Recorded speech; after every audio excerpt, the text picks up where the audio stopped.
गुरुर्ब्रह्मा गुरुर्विष्णुः गुरुर्देवो महेश्वरः गुरुर्साक्षात् परब्रह्मा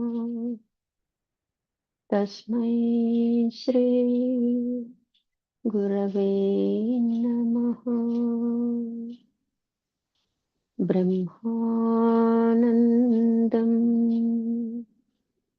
परमसुखदं केवलं ज्ञानमूर्तिं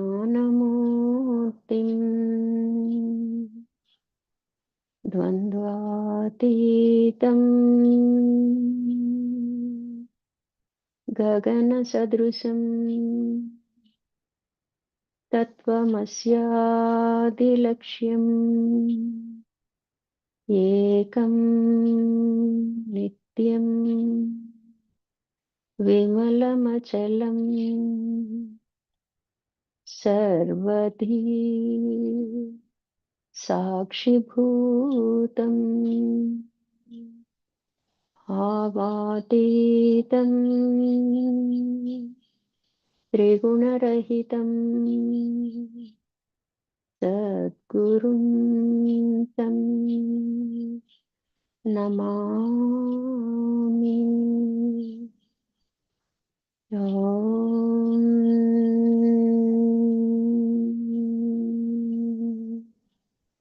नमो ब्रह्मादिभ्यो ब्रह्मविद्या सम्प्रदाय कर्तृभ्यो वंशऋषिभ्यो महाभ्यो नमो गुरुभ्यः। सर्वोपप्लवरहित प्रज्ञानघन प्रत्यगर्तो ब्रह्मैवाहमस्मि अहं पदार्थरहितः। सदाशिवसमारम्भां व्यासशङ्करमध्यमाम् अस्मदाचार्यपर्यन्तां वन्दे गुरुपरम्पराम्। ॐ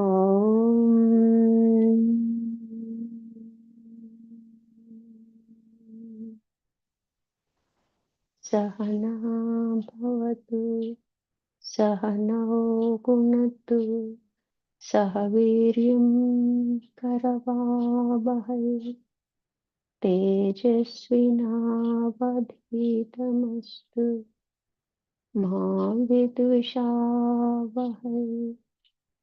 ॐ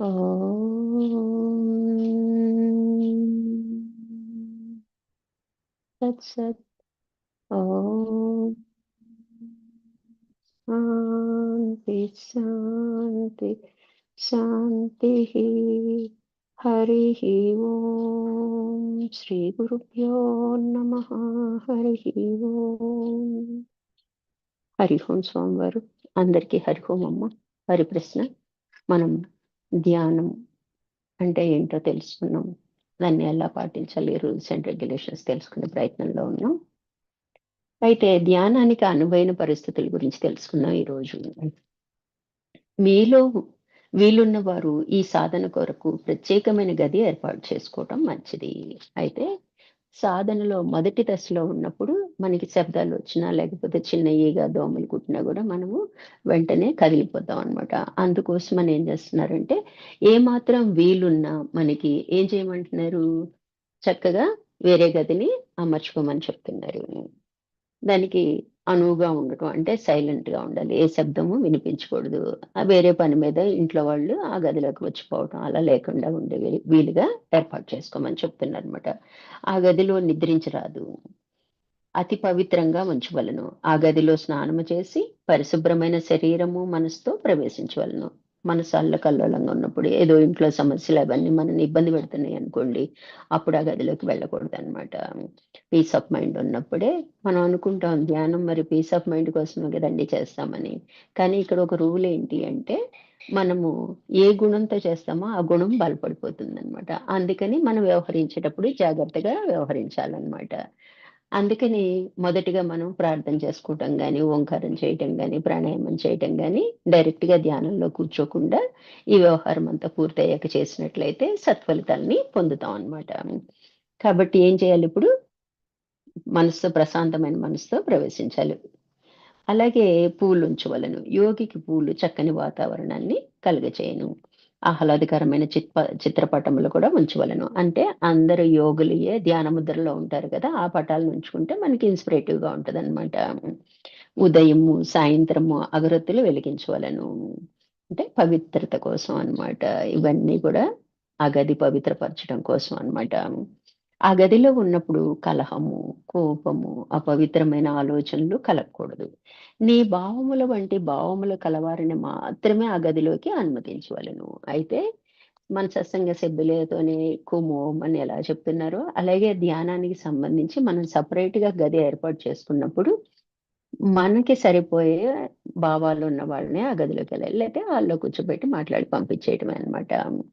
ఆ గదిలోకి అనుమతించవలెను. అప్పుడు క్రమక్రమంగా ఆ గదిలో పవిత్రమైన వాతావరణం ఏర్పడిద్ది. మనం ఎప్పుడైతే అంత పవిత్రంగా చూసుకుంటామో, అంటే మనకి దేవాలయం ఎంత పవిత్రంగా చూసుకుంటామో, ఆ గదిని కూడా అంత పవిత్రంగా చూసుకోవాలి. అసలు ఇంటి మొత్తాన్ని అలా చూసుకోవాలండి.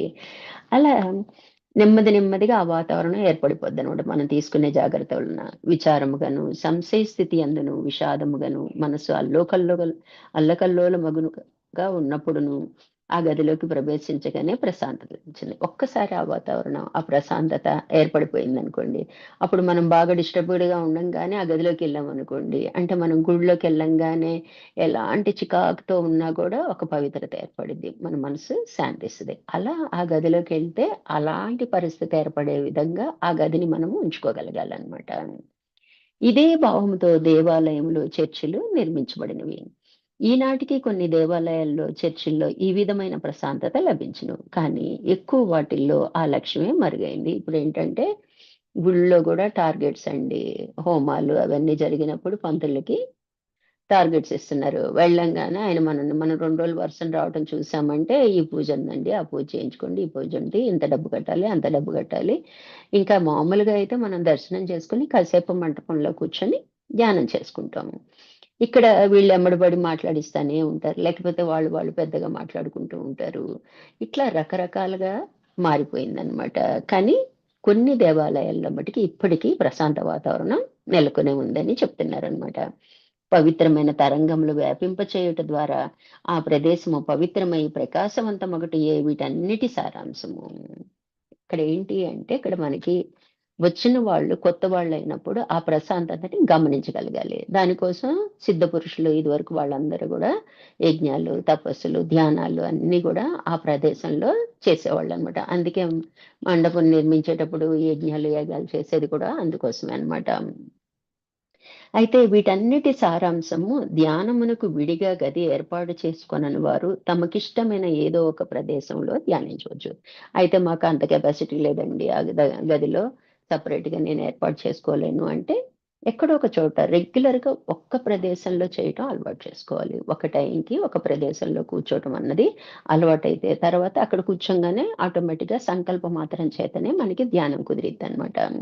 ఇట్లా జాగ్రత్త వహించమని చెప్తున్నారు. ఇంకా ఏం చెప్తున్నారంటే ధ్యానానికి కావాల్సినవి అగ్ని ఉన్న చోట, నీరు ఉన్న చోట, ఎండు ఆకులతో కప్పబడి ఉన్న భూమి పైన, చీమల పుట్టలు ఎక్కువగా ఉన్న చోట, క్రూర మృగములు ఉన్న చోట, ప్రమాదములు ఉన్న చోట, 4 వీధుల కూడలిలో, శబ్దం ఎక్కువగా ఉన్న చోట, దుర్మార్గులు ఎక్కువగా ఉన్న చోట యోగ సాధన చేయరాదు. ఈ ప్రదేశాలన్నీ కూడా నిషిద్ధం అనమాట. ఎందుకంటే నిమిష నిమిషానికి ఏదో ఒక విధంగా డిస్టర్బ్ అవుతూ ఉంటాం అనమాట. ముఖ్యంగా భారతదేశంలో ఈ జాగ్రత్త తీసుకోవాలి.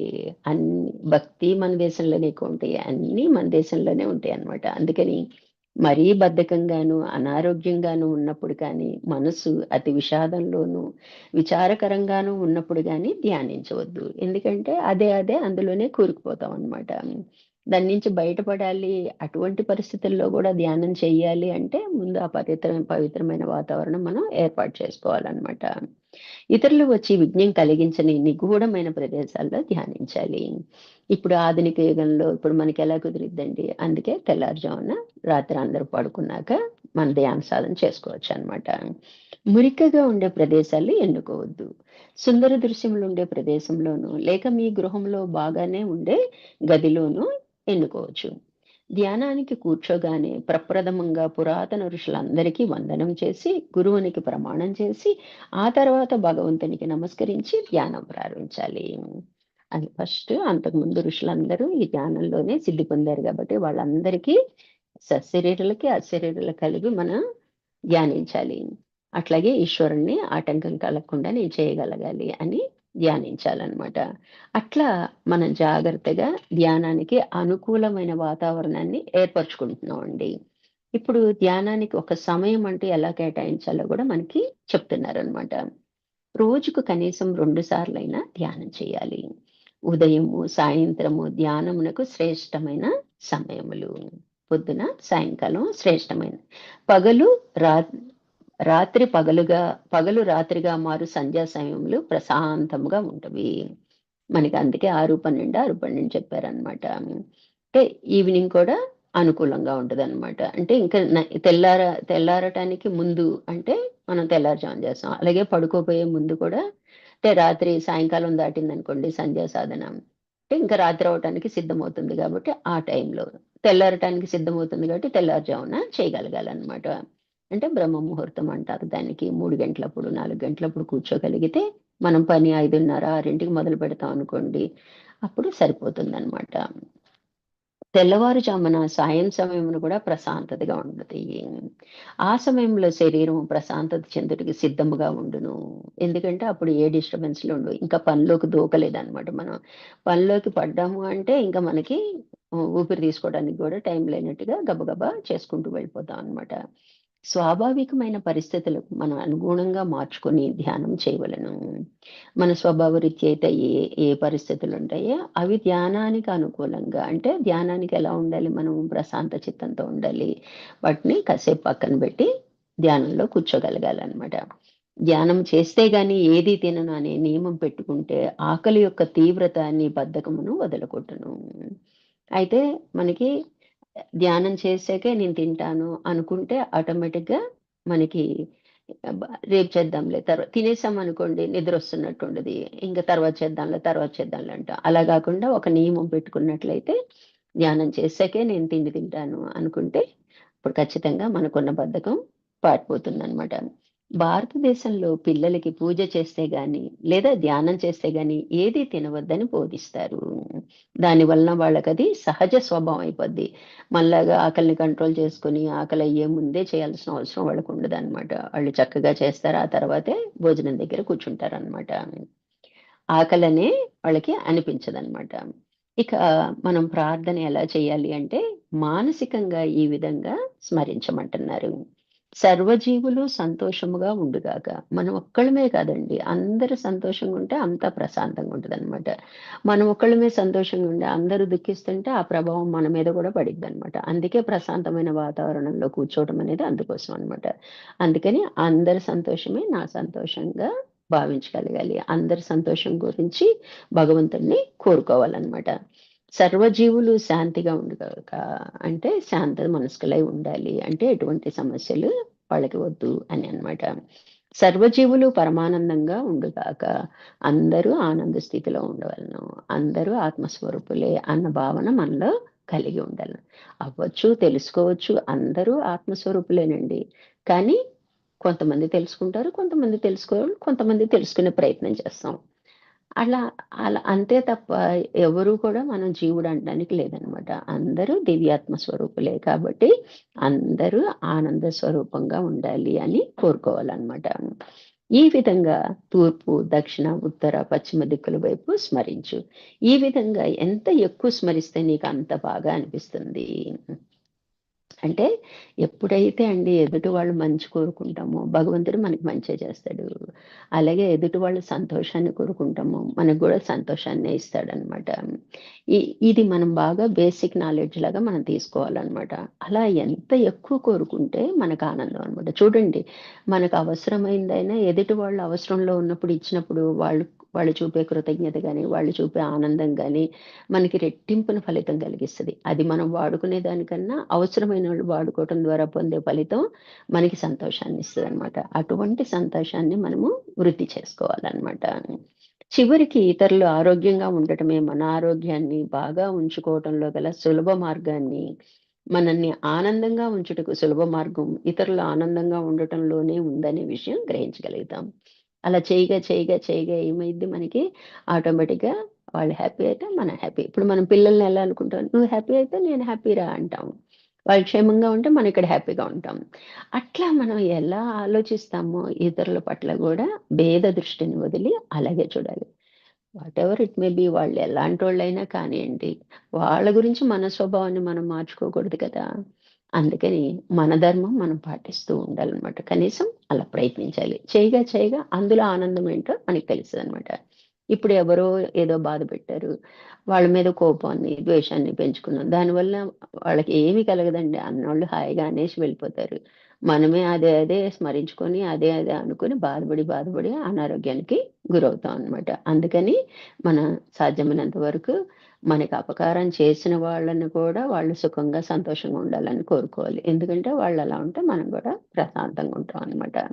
ఇట్లా మనం జాగ్రత్తగా భగవంతుని యందు విశ్వాసము ఉన్నవారు ధనము కొరకో, ఆరోగ్యము కొరకో, స్వర్గము కొరకో కాక జ్ఞానము, వెలుగు కొరకు ప్రార్థించవలెను. జ్ఞానం అంటేనే ప్రకాశ లక్షణం అండి. జ్ఞానాన్ని పొందాలి. జ్ఞానం పొందితేనే మనం ఏంటో తెలుస్తది. మనం ఏం చేయాలో కూడా మనకి తెలుస్తదనమాట. దానికోసం ప్రార్థించాలి తప్ప డబ్బు కోసమో, ఇంక దేనికోసమో ప్రార్థించామనుకోండి, అది శరీరం ఉన్నంత వరకే ఉపయోగపడుతది. తర్వాత ఆటోమేటిక్‌గా ఈ శరీరాన్ని విడిచిన తర్వాత అవి మనతో రావన్నమాట. ఏదైతే జ్ఞానాన్ని పొందుతామో అది శరీరం విడిచాక గూడా నెక్స్ట్ జన్మలో మన మన సంస్కారంలో జ్ఞానవంతులుగా పుడతాం అన్నమాట. అందుకని జ్ఞానాన్ని కోరుకోవాలన్నమాట. మిగతా అన్ని ప్రార్థనలు స్వార్థపరమైనవే. ఏదో వ్యక్తిగతంగా కోరుకున్నాము అనుకోండి, అవన్నీ స్వార్థంతో కూడుకున్నయి. అది ఎప్పటికీ మంచిది కాదనమాట. బాహ్యంగా అయినా స్వార్థపరులు అంటే మనం వెంటనే ఒక స్టాంప్ వేసేస్తాం. అంటే అది బాహ్యంగా గూడా మంచి జీవితం కాదనమాట. అలాగే ధ్యానంలో మొదటి పాఠం ఏంటో చెప్తున్నారండి. కొద్దిసేపు ప్రశాంతంగా కూర్చుని మనసును పరిగెత్తనియ్యి. నీ ఊరికే దానిని గమనించు. ఇలా కూర్చోంగానే ధ్యానం కుదిరిపోవాలంటే కుదరదనమాట. అందుకని ఏం చేయాలి? ముందు మన మనసు ఏమంటుందో వినాలనమాట. అది ఎటు పరిగెడుతుందో చూడాలనమాట. కాసేపు దానికి ఛాన్స్ ఇవ్వాలనమాట. అంటే అసలు మన మనసేంటో మనకే తెలీదండి. మనకి ఆ సందర్భం వస్తే తప్ప మనకి తెలీదనమాట. అందుకని మనం ఇప్పుడు అంటాం, "నేనన్నీ పాటిస్తున్నాను గురువుగారు చెప్పినయి. నేనన్నీ అలాగే చేస్తున్నాను. మరి నాకెందుకు మోక్షం రాట్లేదంటే" పాటిస్తున్నావు ఓకే. ఇంకా ఆ సందర్భం వస్తేనే మనమేంటో మనకి తెలుస్తది. అంటే మన మనసేంటో, మన బుద్ధేంటో అప్పుడు బయటపడుతుంటాయనమాట. అందుకని ఇప్పుడేం చేయాలి? ధ్యానంలో కూర్చున్నప్పుడు మంచి అవకాశం అనమాట. అసలు ఏం ఆలోచిస్తది? దాని క్యారెక్టర్ ఏంటి? అని మనం చూడగలగాలనమాట. కాసేపు వదిలేసేటప్పటికి అది ఎటు నుంచి ఎటెళ్తదో చూడండి. అన్ని ఆలోచనలు వచ్చేస్తాయన్నమాట. పరిగెత్తని. నువ్వు ఊరికే దానిని గమనించు. కాసేపు మామూలుగా మనం ఏం చెప్తాం? దాన్ని గమనించు అంటాం. సాక్షిగా ఉండంటాం. లేతే హాయ్, బై చెప్పంటాం. రెస్పాండ్ అవ్వద్దు. అంటే విషయాల్ని లింకుల్లాగా యాడ్ చేయొద్దు. లింక్ అంటే ఏంటి? ఒక విషయం వచ్చిందండి. దానికి సంబంధించిన ఆన్సర్ చేస్తాం. మళ్ళీ దాని మీద ఇంకో ఐడియా వస్తది. దానికి ఇంకో లింక్ ఏస్తాం. అట్లా కలుపుకుంటూ వెళ్తాం అనమాట. అట్లా కలపొద్దు. అసలదేం ఆలోచిస్తుందో చూడు అని చెప్తున్నారనమాట. అంటే పరిగెత్తని. నువ్వు ఊరికే దాన్ని గమనించు. జ్ఞానమే శక్తి అనే సూక్తి ఉంది. అది పరమసత్యం. మనస్సు ఏం చేస్తున్నదో తెలిసేదాకా దానిని నీవు వశపరుచుకొనలేవు. అసలు మన మనస్సు ఏం ఆలోచిస్తుందో తెలిస్తే దాని నుంచి ఎలా బయటపడాలో అప్పుడు మనకి సమాధానం దొరికిద్దనమాట. అందుకని మనకి జ్ఞానమే శక్తి ఎందుకన్నారంటే, మనం తెలివిగా ఉన్నామనుకోండి అదే మన బలం అన్నమాట. అంటే ఇప్పుడు మనం దాన్ని పోనిస్తున్నాం కదా, ఊరికే ఆలోచిస్తుంది ఎటు పరిగెడుతుందో పరిగెట్టని అని ముందు దాన్ని బాగా అబ్జర్వేషన్లో పెడతాం అనమాట. అప్పుడు ఏంటి, ఏ ఏ విషయాల పట్ల ఇది పరిగెడుతుంది అంటే దాన్ని మనం ఆపుకోగలుగుతాం అనమాట. దాని కళ్ళలిస్తే ఎన్నో నిగూఢమైన ఆలోచనలు దానికి కలుగుతాయి.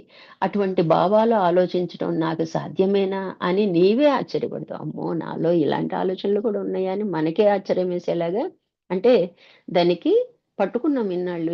ఇది చెయ్యి, అది చెయ్యి, ఇదే విను, అదే విను అని మనం చెప్తున్నాం. ఇప్పుడు అసలు స్వేచ్ఛ ఇచ్చామనుకోండి, అంటే దీన్నే మనం ఏమంటాం అంటే బియ్యంలో మట్టి పెళ్ళలు, రాళ్ళు వేరేసామండి. ఇంకా ఏయో ఉంటాయి. అంటే ఇసుకుంటది. గాలిస్తే గాని మనకి తెలీదు. అంటే మనకేమనిపిస్తది సాధనలో, ఇప్పుడు మన దగ్గర మిగిలిపోయినయి ఏంటి? మట్టి పెళ్ళలు, రాళ్ళు ఏరేసాం. ఈ గాలింపే మనకి లేదనమాట. ఈ గాలింపు మనకెక్కడ ఛాన్స్ ఉంది? ధ్యానంలో ఛాన్స్ ఉందనమాట. అంటే దాని కళ్ళాలు మనం పట్టుకోకుండా వదిలేసాము. అది ఎన్ని ఆలోచనలు చేస్తాడంటే, అమ్మో! నేనిలాంటి ఆలోచనలు కూడా చేస్తానా? అన్న భావన మనకే ఆశ్చర్యం వేసే అంతగా అది పరిగెట్టిద్దంట.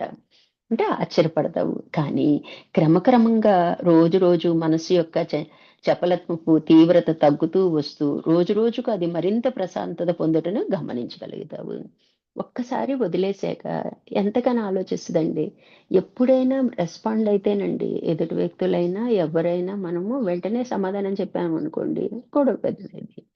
అలా కాదు. మనం గమనిస్తున్నాం అనుకోండి. అలాగే మనసు కూడా అన్నమాట. పరిగెట్టిద్ది, పరిగెట్టిద్ది, పరిగెట్టిద్ది. దానికేమీ సపోర్ట్ లేదు. మనం ఓటేస్తే కదా దానికి బలం పెరిగిద్ది. మనం ఓటేయలేదు. నీ ఇష్టం, నువ్వెలా కావాలంటే అలా ఆలోచించుకో అని వదిలేసాము. అదేమైద్ది, ఇవాళ బోలెడు ఆలోచనలు మన తల నిండా నింపేస్తది. వేస్ట్ అయితే అవనియండి. రేపొచ్చేటప్పటికి వాటికి రెస్పాండ్ అవ్వట్లేదు గదా! తగ్గిపోతాయి. తగ్గిపోయి, తగ్గిపోయి నెమ్మదిగా అదే ప్రశాంతత అయిపోద్ది. చూడండి, మనం కాలు, చెయ్యి పెట్టలేదు దానిలో. ఏ అభిప్రాయము వ్యక్తపరచలేదు. కేవలం గమనించాం. మనం చెప్తారు, సరస్సు దగ్గర కూర్చొని రాయి విసిరినప్పుడు అలలలలుగా వస్తాయి. మళ్ళీ మనం దాన్నేదో అలలు ఆపుదామని చెయ్యి పెట్టామనుకోండి, మళ్ళీ ఇంకొక 10 అలలు మనకి ఇలా తిరుగుతూ ఉంటాయి. అలా కాకుండా ఒడ్డున కూర్చొని కామ్‌గా గమనిస్తున్నాం అనుకోండి, నీరంతా ప్రశాంతం అయిపోతుంది. మురికంతా కిందకి దిగిపోద్ది. పైనంతా తేటగా వస్తది. అట్లా మన మనసు కూడా నెమ్మదిగా శాంతించడం మనమే గమనిస్తాం అన్నమాట. తగ్గుతూ వస్తూ రోజు రోజుకు అది మరింత ప్రశాంతత పొందుటకు గమనించగలుగుతాము. వాగ్వాదాలు, ఇతర ఆకర్షణలు వదిలివేయి శుష్క మేధాశక్తితో కూడిన అపభ్రంశపు మాటల వలన ప్రయోజనం ఏముంది? అనవసరమైన మాటలు మాట్లాడటం వలన ఏమీ ప్రయోజనం లేదు. ఆ విషయం మనందరికీ తెలిసిందే. అది మన మనస్సును సమతుల్యము నుండి తప్పించి కలత చెందిస్తుంది. ఎక్కువ మాట్లాడితే ఏదో ఒక చోట బ్యాలెన్స్ తప్పడం జరిగిద్దనమాట. అప్పుడేమైద్ది, మనకే ఇబ్బంది. మనం సాధకులం కదండీ! వేరే వాళ్ళేముంది, హాయిగా పడుకుంటారు. గొడవ పెట్టుకుంటారు, పడుకుంటారు. కానీ మనం అర్రెర్రే పడిపోయామే, మనం ఈ మాట అనకుండా ఉండాల్సిందే, అయ్యో! మనం ఇలా చేయకుండా ఉండాల్సిందే అని మనమే అనవసరంగా సాక్షిత్వాన్ని కోల్పోయి బాధపడుతూ ఉంటాం అన్నమాట. అందుకని ఆ కలత చెందేలాగా ఎందుకు వ్యవహరించాలి అని మనకు తెలియాలన్నమాట. సూక్ష్మ చేతన పొర విషయంలోనే గ్రహించవలను. లోపల భావాలే గదా సూక్ష్మం అంటే. ఆ భావాల్ని గ్రహించగలిగితే అది వాక్ రూపంగా బయటికి రాకుండా ఆపేయగలుగుతామండి. 50% మనం నెగ్గినోళ్ళమవుతాం అనమాట. మాట వలన అది సాధ్యమగునా? కాబట్టి వృధా సంభాషణలు, మాటలు మానివేయి. దివ్యానుభూతిని పొందిన మహనీయుల గ్రంథములు మాత్రమే పఠించు. ఎవరైతే సిద్ధి పొందారో వారి గ్రంథాలని చదువుకోవటం బెస్ట్ కదా! ఈ అనవసరమే చదువుకున్నయి ఎప్పుడూ వృధా పోదండి. ఆయా సందర్భాలు రాంగానే అవి మనకి స్ఫురిస్తాయి.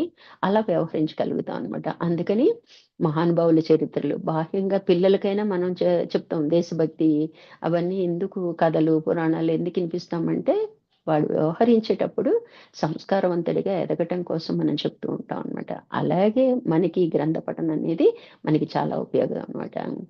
అప్పుడు ఏయో ఆలోచనలొచ్చే బదులు ఆ గ్రంథంలో చదువుకున్న మహానుభావుడు ఎలా పొ పొందాడు? ఎలా సిద్ధి పొందాడు? ఏ ప్రయత్నం చేశాడు? ఒకసారి చదువున్నామనుకోండి, అప్పుడు ఆలోచనలొచ్చాయనుకోండి, అవి మనకి సహకరిస్తాయి కదా! మన ప్రయత్నానికి అవి సహాయకారిగా ఉంటాయి కదా! అందుకననమాట. వేరే మాటల బదులు ఏదో ఒక గ్రంథం చదువుకోండి. లేదా ఏదైనా ఉపవాసం. 24 గంటలు చదవలేం గదా! ఒక గంట చదువుతామేమో. అప్పుడేం చేయాలి? ఏదో ఒక బోధ వినాలి. సాధనపరమైనది ఏదైనా వినాలి. లేకపోతే ఇంకేదైనా రాసుకోవటము, ఎంతసేపు లేదా కాసేపు నామజపము, కాసేపు ధ్యానము, కాసేపు ప్రాణాయామము. మనకి 20 గంటల టైం ఉంటదని చెప్తున్నారండి స్వామివారు. గట్టిగా చేస్తే 4 గంటల కన్నా పనుండదు.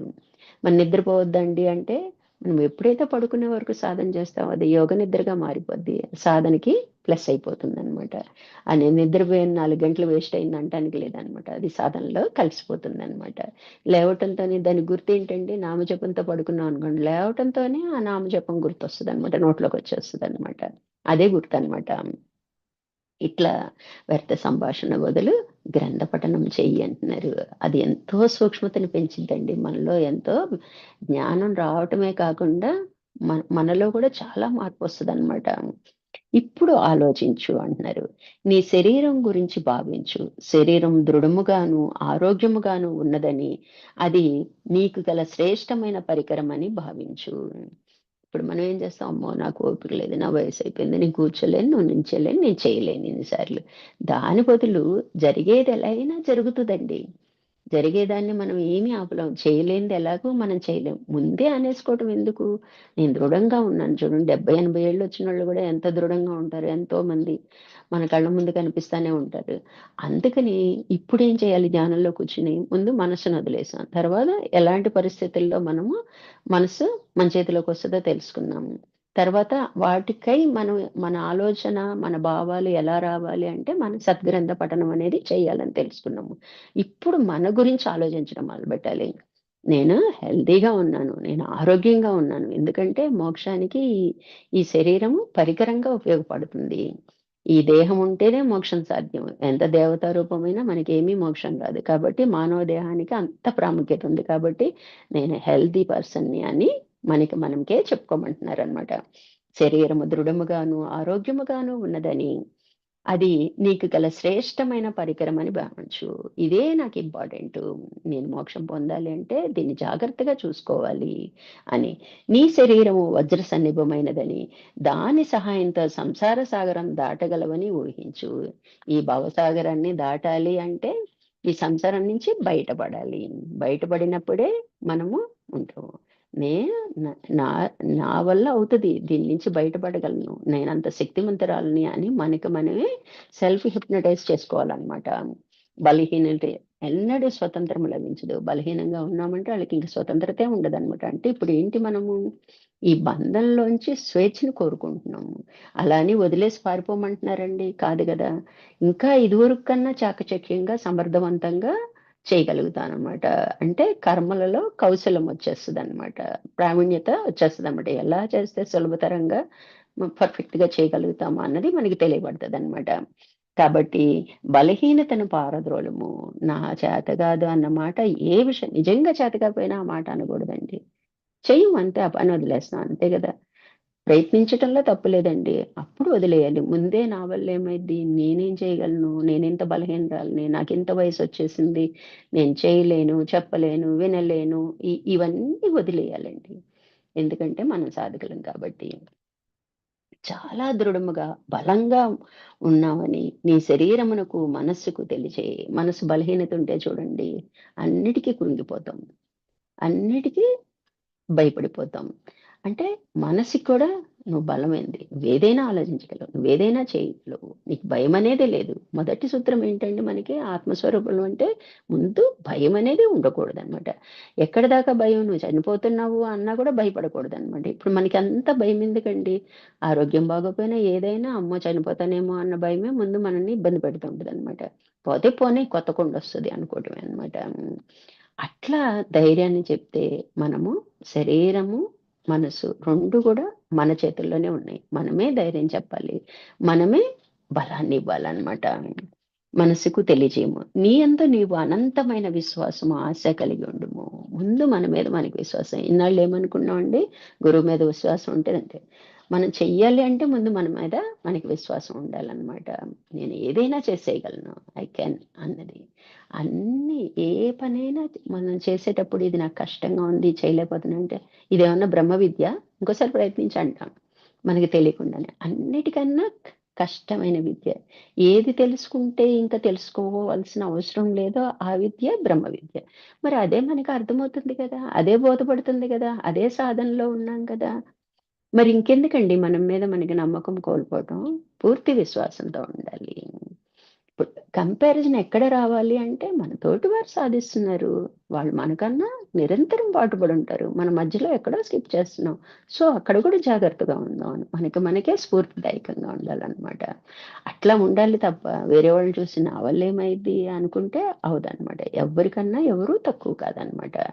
భగవంతుడు మనకిచ్చిన వరమే మానవ జన్మ. ఆ మానవ జన్మ వచ్చిందంటేనే మోక్షానికి అర్హత పొందినోళ్ళం అవుతాం అనమాట.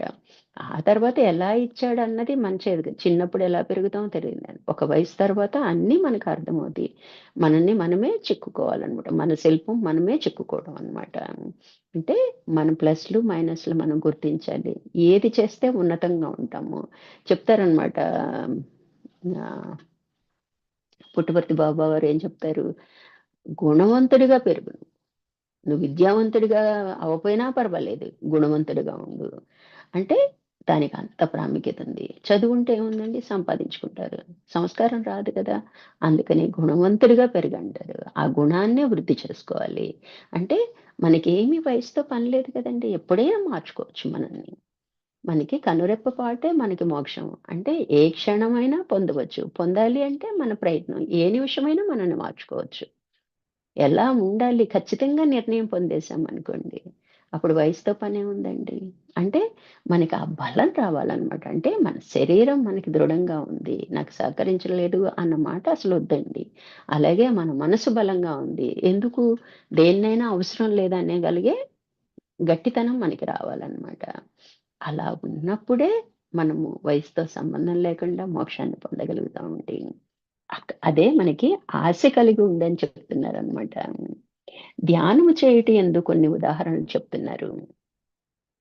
శిరస్సు ఉపరి భాగమున చాలా అంగుళం పైన ఒక తామర పుష్పము ఉన్నట్లు ఊహించుకున్నాము. సద్గుణములు దాని కేంద్ర భాగముగాను, జ్ఞానము దాని కాడగాను భావించుము. అంటే ఇది ఊహా చిత్రాన్ని మనం ధ్యానంలో కూర్చున్నప్పుడు మన తల మీద ఒక పద్మం ఉన్నట్లు, అది సద్గుణాలకి ఆధారమైన దానిలాగా. దాని కాడ ఏంటండి, జ్ఞాన జ్ఞానానికి ఆధారంగాను. ఆ కమలం యొక్క 8 దళములు యోగి యొక్క అష్ట శక్తులు. పుష్పము లోపల గల అండాశయము, పుప్పొడి, తిత్తులు వైరాగ్యముగాను. యోగి తనకు గల బాహ్య శక్తులను తిరస్కరించిన ఎడల ముక్తి పొందగలుగును. అంటే ఎప్పుడైతే బాహ్యంగా నేను ఇది చేయగలను, అది చేయగలను అనే శక్తుల్ని అంతరంగా తిప్పుకోవాలండి. ఆ బలాన్ని ఇటు ఉపయోగించుకోవాలి. ఇప్పుడు మనం వ్యవహరిస్తున్నామండి. మన వ్యవహారం అంతా గూడా ఏంటి చేస్తున్నాము అంటే రజోగుణం. ఆ రజోగుణం వల్ల మనకేమొస్తది? ఈ పని నేను చేయగలను. ఎలైనా చేసి తీరుతాను. ఎలైనా చదువుతాను. చిన్నప్పటి నుంచి పిల్లల్లో చూడండి ఇంజెక్ట్ చేస్తాం. నువ్వు డాక్టర్ అవ్వు, నువ్వు ఇంజినీర్ అని. వాడి ధ్యాస అంతా దాని మీదే ఉంటదనమాట. కొన్ని సందర్భాల్లోనే వాడు రూట్ మార్చుకుంటాడు గానీ, ఇంచుమించు ఆ శక్తి ఎలా వస్తుంది? ఆ రజోగుణం. ఆ రజోగుణ ధర్మాన్ని మోక్షానికి ఉపయోగించమని చెప్తుంటారనమాట గురువుగారు. ఎట్లా అంటే, ఆ పట్టుదల ఇందులో చూపిచ్చామనుకోండి, ఇప్పుడేంటి ఇది మనకు ఆప్షనల్ అయిపోయింది. దానివలన దీని మీద అంత గట్టిగా ప్రభావం చూయించట్లా. ఎప్పుడైతే ఇది ప్రధానమో, బాహ్యమో అది మనం అనుకున్నా, కాకపోయినా నడుస్తూనే ఉంటది. ఎందుకంటే ప్రారంభం ఎక్కడా ఆగదు. ప్రారబ్ధం విడిచిన బాణం లాంటిదని జెప్తారు. అది మనము ఇష్టం ఉన్నా లేకపోయినా అనుభవించేది. దాని మీద పెద్ద ఎఫర్ట్స్ ఏం పెట్టక్కర్లేదండి. ఆ రజోగుణాన్ని ఇటువైపు ఆ పంతాన్ని సాధనలో పెట్టినట్లయితే ఖచ్చితంగా మనము నిలబడగలుగుతాం అనమాట. పడిపోతున్నామన్న బాధ మనకుండదనమాట. ఆటోమేటిక్‌గా వైరాగ్యం వస్తది. మనకి వైరాగ్యం రావసరం లేదండి. అవసరం లేదనుకుంటే వైరాగ్యంతో ఏం పనుంటది? కాబట్టి అలా మనం జీవించగలుగుతాం అనమాట. ఏది లేకపోయినా నాకు ఓకే అన్నట్టు ఉండగలిగితేనే మనకి అప్పుడు ఏమి ఉండవు. మనం నిరాశ్రయంగా ఉంటామనే ఉండదండి. మనకు కావాల్సినయి ఎలాగో భగవంతుడు ముందే రాసిపెట్టేసాడు. మనది అయిపోయిన వీడియోనే మళ్ళీ ప్లే అవుతుందనమాట. కాబట్టి దాని గురించి మనం ఏమి చింతలు పడక్కర్లేదనమాట. కేవలము మన స్వస్వరూపం గురించే మనం ఆలోచించాలి. మన సాధన గురించే మనం ఆలోచించాలనమాట. అలా ఉన్నవాళ్ళే ఒక స్టెప్ ఎక్కుతున్నారండి. లేని వాళ్ళు అక్కడే ఉండిపోతున్నారు సాధన పేరుతో అనమాట. కాబట్టి ఇక్కడ మనకి బాహ్య శక్తుల్ని ఏం చేయాలి? అంతరం వైపు తిప్పాలనమాట. కానీ తీవ్రమైన వైరాగ్యం కావాల్సింది. ఆ తామర పుష్పం లోపల హిరణ్య స్వరూపుడైన అగ్రాహ్యుడైన ఓమను ప్రణమనాదము కలిగి అవ్యక్తుడైన పరమాత్మ తన చుట్టూ అద్భుతమైన కాంతులతో పరివేష్టితుడై ఉన్నట్లుగా భావించి ఆయనను ధ్యానించు. అంతే కదా, పద్మం మధ్యలో పరమాత్మ కొలువై ఉన్నాడు. ఆ కొలువై ఉన్నాడు కాంతుల ఆటోమేటిక్ గా భగవంతుడు ఏ రూపం చూసిన పటాల్లో కూడా ప్రకాశ లక్షణం వెనకాల ప్రకాశం ఉన్నట్టు చూపిస్తూ ఉంటారనమాట. ఆ కాంతులతో ఉన్నాడని నువ్వు ధ్యానంలో అలా ఊహించుకోగలిగితే అక్కడికి చేరే ప్రయత్నం చేస్తా అనమాట. అప్పుడు వేరే ఆలోచనలకి మనకేమీ అవకాశం ఇవ్వమనమాట. ముందేం చేసామండి, మనసుని గమనించుకున్నాం, దాన్ని ఎటు కావాలంటే అటు వెళ్ళమ్మా అన్నాం. ఆ తర్వాత దాని క్యారెక్టర్ ఏంటో మనం తెలుసుకున్నాం, దాన్ని సరిదిద్దుకునే ప్రయత్నం చేసాము. చేసిన తర్వాత ఏం చేసాము, మంచి ఆలోచనలు వచ్చే విధంగా సద్గ్రంథ పఠనం చేసుకున్నాము. ఆ తర్వాత మనం ఎలా కూర్చోవాలి ఏంటి అన్నది భగవద్గీతలో చెప్తారండి, అవి కూడా తెలుసుకుందాం. అయితే ఇక్కడ ఏం చేస్తున్నారు, ధ్యానం చేసేటప్పుడు మనం ఎలా ఉండాలి, మన తల ఉపరి భాగం మీద ఒక అష్టదళ పద్మం ఉన్నట్టు ఊహించుకొని, అక్కడ పైన మధ్యలో పరమాత్మ ఉన్నట్టు, ఆయన వెలుగుతూ ఉన్నట్టు మనము ఊహించుకొని ధ్యానంలో కూర్చున్నప్పుడు అక్కడికి చేరుకోగలుగుతాం అనమాట. మరి యొక్క ధ్యాన సూచన ఏంటంటే, నీ హృదయం లోపల ఒక ఖాళీ స్థలం ఉన్నట్లు, దాని మధ్యలో ఒక జ్వాల వెలుగుతున్నట్లు భావించుము. ఆ జ్వాలయే నీ ఆత్మగను. ఆ జ్వాల లోపల గల ప్రకాశవంతమైన కాంతి నీ ఆత్మకు ఆత్మయైన దైవముగాను భావించును. నీ హృదయంలో వాటి గురించి ధ్యానించుము. అయితే మనకి జ్వాల ఉంటదండి, మధ్యలో డార్క్నెస్ ఉంటుంది అనమాట, అది పరమాత్మగా అనుకోవాలి, ఇది ఆత్మగా అనుకోమంటున్నారు అనమాట. కళ్ళు మూసుకొని మన హృదయ స్థానంలో ఖాళీ ఉన్నట్టు, అక్కడ వెళ్తున్నట్టు, అంతే కదా, జ్యోతి రూపంలోనే కదా ఇప్పుడు మనం గుర్తించాలనుకునేది, అందులో పరమాత్మ ఉన్నట్టు అలా కూడా ధ్యానం చేయొచ్చు అనమాట.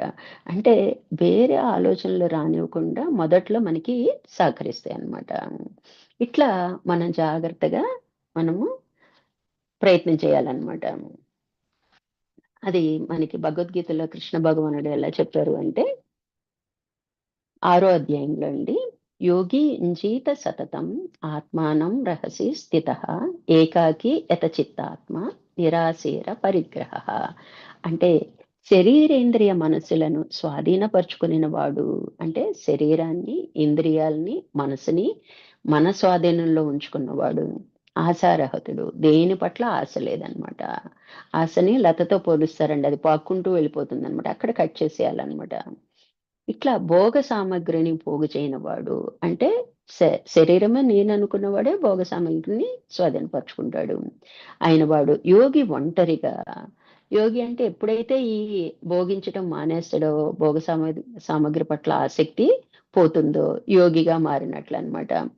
ఒంటరిగా నిర్జన అంటే ఏకాంత ప్రదేశంలో కూర్చొని ఆత్మను నిరంతరం పరమాత్మ యందు లగ్నం చేయవలను. ఈ వ్యష్టిని ఆ సమిష్టిగా ఉన్న పరమాత్మలో మెర్చి చేయటానికి ధ్యానించాలి. అంటే ఆ పరమాత్మ యందే దృష్టిని నిలపాలి. ఆ దృష్టి నిలిపినప్పుడు నాకు ఆయనకి భేదం లేదన్నది స్పష్టమైంది అనమాట. శుచౌ దేశే ప్రతిష్టాప్య స్థిరమానస పరమాత్మ స్థిరమానసమాత్మన నాచ్యుశ్రితం నాతి నీచం జైలాచిన కుశోత్తరం.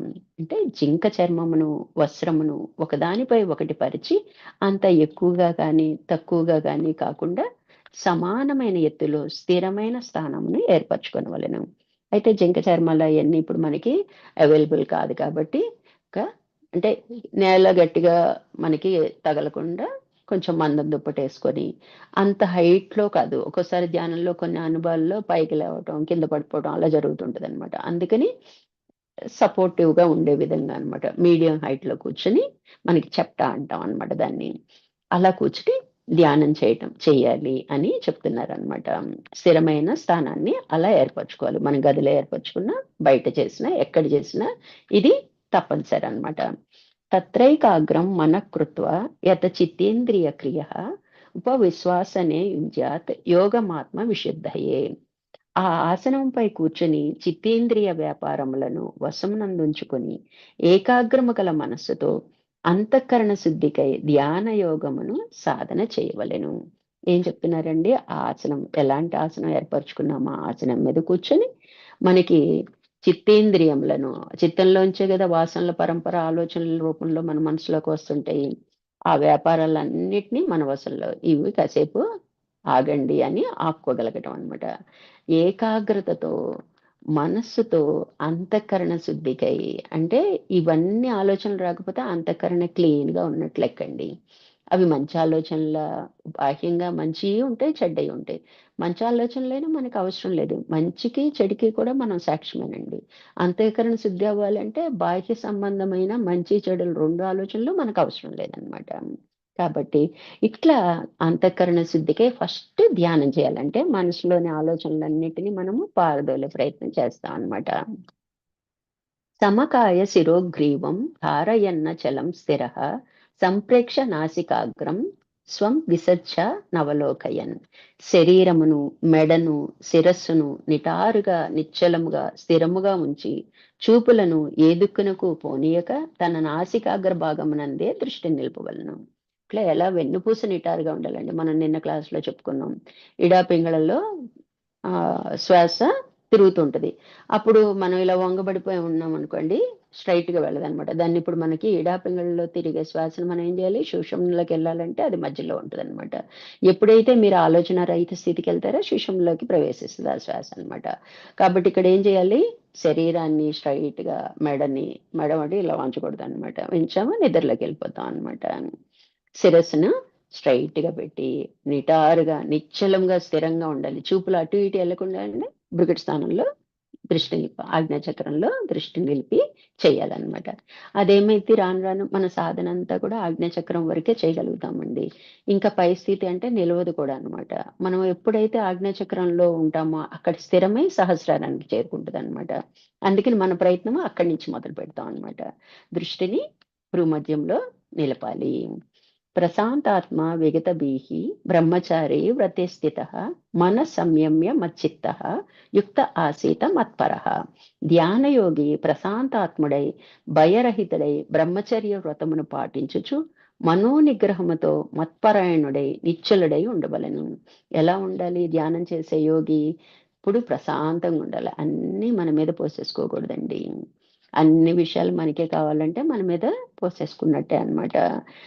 భయం అనేది ఉండకూడదు. మొదటి లక్షణం మనం ఇందాకేం చెప్పుకున్నాం, భయం అనేది ఉండకూడదు. అన్నిటికన్నా పెద్ద భయం ఏంటండి, మరణ భయం. దాన్నే మనం వదిలేసినప్పుడు, పోతే పోనీ అనుకున్నప్పుడు ఇంకా చిన్న చిన్న భయాలు మనల్ని ఎందుకు ఇబ్బంది పడతాయి.